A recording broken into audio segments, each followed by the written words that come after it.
Donc, alors ceux qui ne vous connaissent pas, là je vais raconter une histoire. Merci Saksama, Tag Life, je vous aime tous. Donc l'histoire, comme d'habitude, c'est toujours le même qui assure.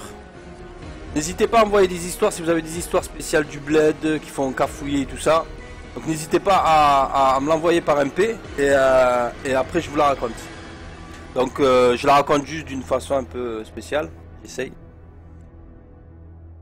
Donc l'histoire d'aujourd'hui, elle a été envoyée par Mark Landers, je le remercie. Franchement, t'assures mec, Thug Life. Donc, l'histoire d'aujourd'hui se déroule au Maroc. Donc c'est lui qui raconte cette histoire. Mais que ce soit du bled ou pas, David, ça marche quand même. Même une histoire, et c'est même pas si elle est très intéressante l'histoire, même si c'est pas une histoire de peur, si c'est une histoire, une fiction spéciale, tu sais, il n'y a pas de souci. Bled ou pas bled, France, n'importe où. Mais c'est juste que voilà, je m'amuse à le narrer et ça nous fait une histoire. J'ai toujours aimé les histoires, j'aime bien qu'on me raconte des histoires et j'aime bien raconter des histoires aussi. Donc c'est cool. Donc j'y vais, soyez prêts. Donc celui qui raconte cette histoire, donc je vais lire. Il parle lui-même, il dit: Salam à tous. Je m'appelle Melik, j'ai 31 ans. J'étais chauffeur routier de nuit au Maroc. C'était il y a 2 ans. Et l'histoire que je vais vous raconter m'est arrivée une nuit d'été en 2013. Donc ça fait pas très longtemps. Au mois de juin, je venais d'obtenir ce khadma il y a 1 semaine et demie environ. Et depuis ce jour-là, je taffe la nuit et je m'assure aussi de ne pas rester seul. Donc, je vais vous expliquer pourquoi là aujourd'hui je taffe la journée. Pour le khadma, j'ai fait Rabat à Tanger. Donc il faisait les trajets Rabat à Tanger. Aller-retour tous les jours. C'est entre 6h il commence à 6h du matin, 6-7h du matin. Non, il faisait 6 ou 7 heures de route. Donc il y a 2 ans, je faisais le même travail sauf la nuit. Enfin, il faisait le même travail sauf qu'il faisait de nuit. Il a changé, maintenant il est de jour. Et il va nous expliquer pourquoi il est passé d'horaire de nuit à travailler le jour, quoi. Chaque nuit, à mi-chemin, je m'arrêtais sur une aire d'autoroute pour Nakul Chouïa, donc pour s'arrêter pour manger. Ce que je m'étais préparé, manger ce qu'il s'est préparé. Donc il raconte lui-même, je vous lis comme s'il le racontait lui-même. Je m'étais préparé et pris...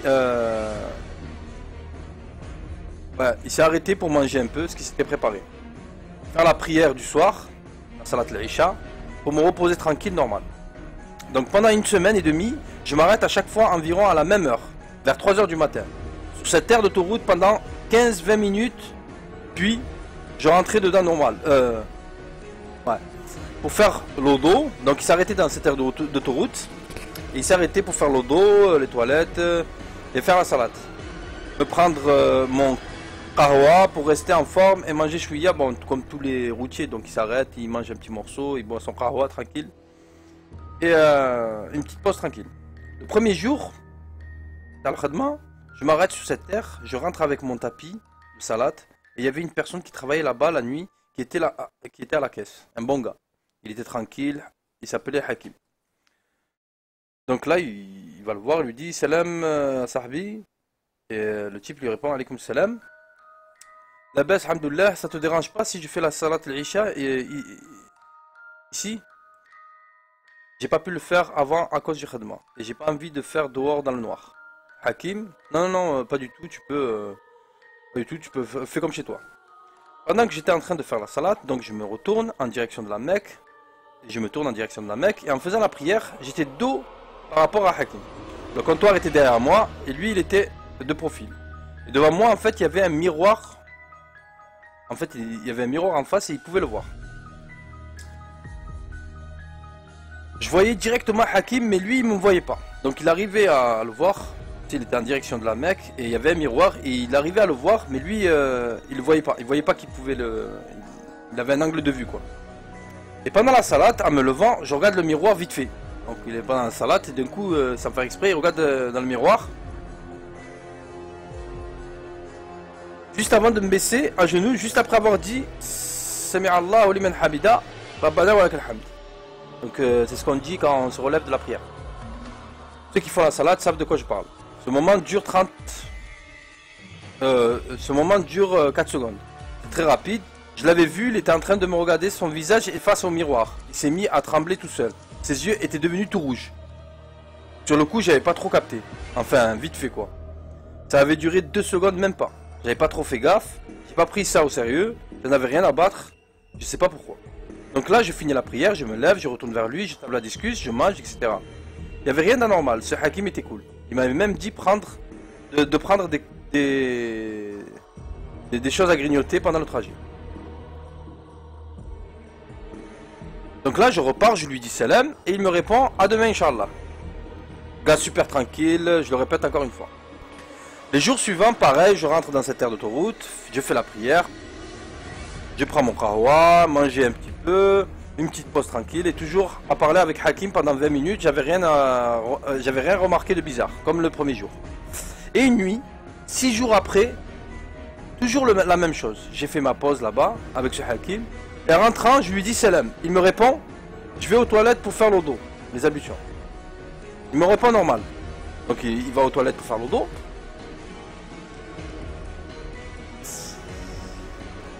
Je vais aux toilettes pour faire le dos. Et pendant la prière, pendant la deuxième unité, au même moment, après avoir récité les 2 sourates et m'être incliné avant et mis les mains sur les genoux pour dire 3 fois Subhana Rabbil Azim, au moment de se relever pour dire Sami Allahu liman hamida Rabbana wa lakal hamd. Donc c'est une dua qu'on dit.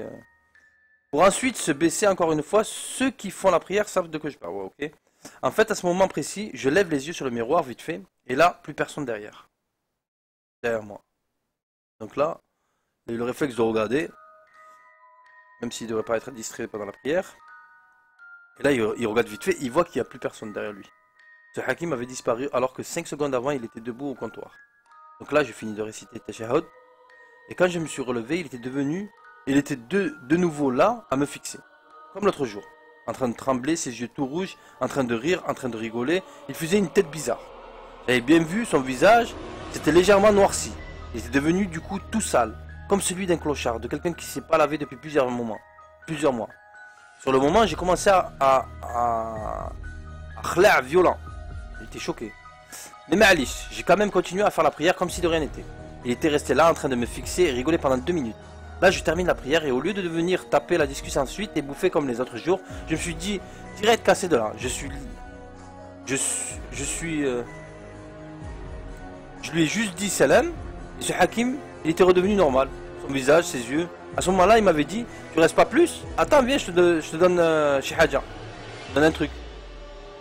Non, c'est bon, merci, Sahabi, mais je suis à la bourre, je dois bouger, je reviens demain, Inch'Allah. Viens prendre juste ça alors, Sahabi. Il veut lui donner quelque chose. C'est bon, merci, mais j'ai pas faim. Allez, Beslama. Attends, mais viens, c'est vite fait. C'est pas de la nourriture, il lui dit. Là, sur le moment, la panique. Mais j'ai trouvé une parade. J'ai réussi à l'embrouiller, à l'arnaquer, ce sale bâtard, pour me casser de là. Sur le moment, je venais de me rendre compte que j'avais oublié le mec là dans le camion. Donc là, je lui réponds. Ouais, écoute, finalement, je prends quand même une pause, t'as raison. Attends juste, je reviens, je vais juste chercher le mec là. Je l'ai oublié, le mec là, c'est la nourriture. Je l'ai oublié dans le camion. Heureusement que j'avais laissé la bouffe dans le camion d'ailleurs. Sur le moment, laisse tomber, comme c'était la panique. T'as ça. Sur le moment, mais laisse tomber, comme c'était la panique, t'as ça. J'étais en panique, mais de ouf. Mon cœur speedait violent. Mais je suis resté lucide, je me suis barré en tapant un sprint, je me suis arrêté je suis resté à marcher doucement histoire de faire réveiller ne pas faire réveiller les soupçons de ce Hakim. Et là en fait, en marchant, en regardant le parking, j'ai remarqué un truc que j'avais déjà remarqué le jour avant, mais là ça m'a sauté aux yeux. Le parking était vide de chez vide. Il n'y avait personne, aucune voiture sur le parking, personne à l'intérieur, rien du tout. Pourtant, sur les autres aires d'autoroute, sur le trajet, c'est blindé de monde. Même la nuit, l'été, c'est la période. L'été, c'est la période des vacances au Maroc. Les routes sont blindées de vacanciers. Mais sur celle où j'avais pris l'habitude de m'arrêter, ces quelques jours, il n'y avait personne. C'était vide. Dès que j'étais en panique, ça.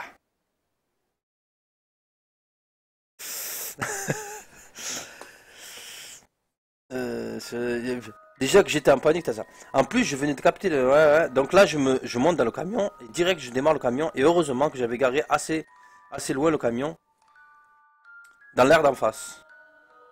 La route que j'ai pas pu faire un demi-tour pour prendre la route. Ça m'a fait gagner un temps très précieux. Parce que ce Hakim, ou je sais pas quoi, là, était sorti et venait vers moi dès qu'il a vu que j'avais démarré le camion. Il avait compris que j'allais esquiver. Mais heureusement, il a pu me rattraper. Heureusement, il a pas pu me rattraper. J'ai pu me casser.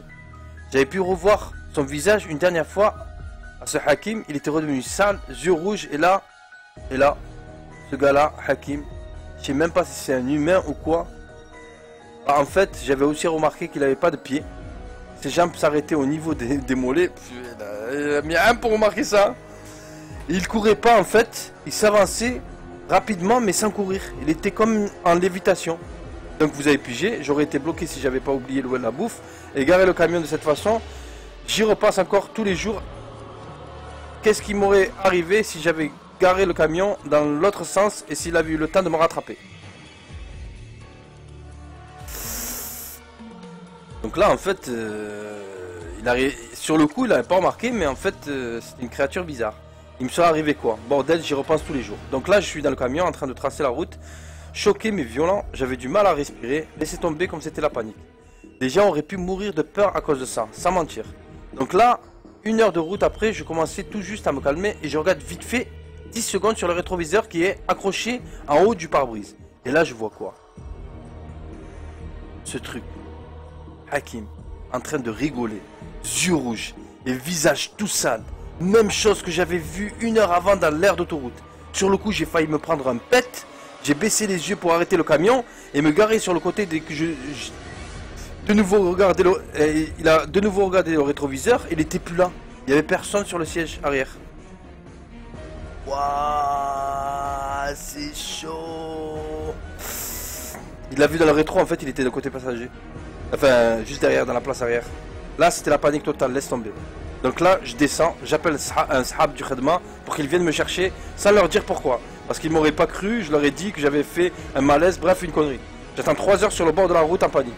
Une fois que les sahabs sont arrivés pour me chercher, je leur explique l'histoire et ils m'ont répondu que l'aire d'autoroute où je m'étais arrêté, ça fait plus de 10 ans qu'elle est fermée. Ils m'ont expliqué qu'il y avait un meurtre là-bas, un braquage qui a mal tourné, que le gars à la caisse s'était fait tuer durant une nuit. Moi, j'en savais rien du tout. Je venais de commencer le khadma depuis même pas 2 semaines. Là, mais laissez tomber, j'en pouvais plus. Wallah, c'était trop pour moi. Donc c'était lui que j'avais vu. C'était lui, ce Hakim qui s'était fait tuer. Personne ne le sait, personne ne m'a cru. Mais pourtant, tout ça m'est bien arrivé. Je suis repassé devant cet endroit 3 jours plus tard. Et ouais, comme mes sahabs me l'avaient dit, il y avait juste un bâtiment en ruine et rien d'autre. Les murs étaient sales, il y avait de la moisissure dessus. Vous voyez le truc? Maisons abandonnées, etc. Vous voyez le genre. Mais les produits à l'intérieur étaient tous là, restés tels quels. Quand j'y suis allé vite fait, ces quelques jours, les murs étaient neufs, aucune saleté, rien. Auparavant, quand elle était allée, il y avait les produits, les murs ils étaient nickel, tout. Je crains le pire en passant devant cette terre tous les jours au khadma. À chaque fois que je ferme les yeux pendant 10 secondes pour plus la regarder, quand je passe devant, ça m'a choqué à vie ce qui s'est passé. Depuis ce jour, je dois prendre des médicaments pour réussir à dormir bien. Mais qui sait ce que c'était ce truc? Ce Hakim, ce gars avec qui j'avais tapé discus, peut-être un shaitan. Et surtout, c'était quoi le truc qu'il voulait me donner cette nuit-là? Comment j'aurais fait si j'avais garé le camion dans l'autre sens? Il me serait arrivé quoi si j'avais pas eu le temps de me casser à temps? Allahu A'lam, j'y repense tous les jours.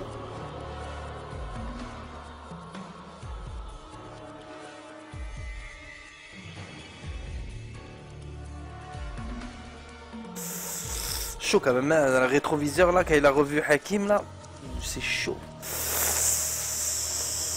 En fait, l'aire d'autoroute, en fait, c'était un désert, mais à chaque fois qu'il s'arrêtait, tout était faux. Ça avait l'air propre. Le vendeur était toujours là. Il y avait tous les produits dans la boutique. Il a tapé discus plusieurs fois. Et en fait, il aurait même continué s'il faut. S'il aurait pas paniqué, il aurait pas vu des choses bizarres, s'il faut, ça aurait duré un certain temps. Là, dès qu'il a vu qu'il avait remarqué, là...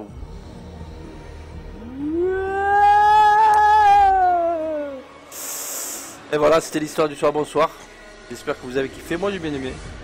J'aime bien de toute façon les histoires, peu importe, même si elles sont saugrenues, même quand elles sont abusées, c'est kiffant. J'aime bien. Et vous savez que je viens de m'apercevoir que là, là c'est quoi ça? C'est un drap en fait. C'est un drap en fait. Oh, laisse tomber. Et quand même les cheveux là, franchement il faut speeder aussi.